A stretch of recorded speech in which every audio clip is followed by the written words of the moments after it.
যৌন হেনস্থার মামলায় ধৃত বিকাশ মিশ্রকে আলিপুর আদালতে পেশ করানো নিয়ে ঝক্কির জেরে তাকে হাজির করানোই গেল না আসানসোল আদালতে, যার ফলে ফের পিছিয়ে গিয়েছে কয়লা পাচার মামলার শুনানি।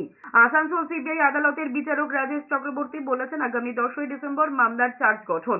ওই দিন সকালে অভিযুক্তকে আদালতে হাজির থাকার নির্দেশ দিয়েছে বিচারক। পাশাপাশি বিকাশের বিরুদ্ধে যৌন হেনস্থার মামলা কি অবস্থায় রয়েছে তা জানার জন্য প্রেসিডেন্সি জেল কর্তৃপক্ষকে মেলও করেছেন বিচারক। আগামী 10ই ডিসেম্বর পর্যন্ত যদি বিকাশকে প্রেসিডেন্সি জেলে থাকতে হয়, তাহলে সেই দিন তাকে যাতে অন্তত ভার্চুয়ালি হাজির করানো যায় আসানসোল আদালতে, সেই নির্দেশও দিয়েছেন বিচারক। কয়লা পাচার মামলায় সিবিআই এর দেওয়া চার্জশিটে মোট 50 জনের নাম ছিল।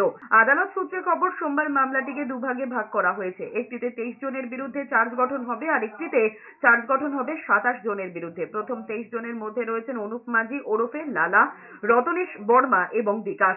আর এই 3 জনের বিচার প্রক্রিয়া আলাদাভাবে হবে, কারণ কয়লা পাচার মামলায় যত অভিযোগ উঠেছে তার সবকটিতেই ওই 3 জনের যোগ রয়েছে। বাকি 27 জনের মধ্যে কলিয়ারির ম্যানেজার, কেউ নিরাপত্তা রক্ষী, কেউ বা আবার স্থানীয় দোকানদার।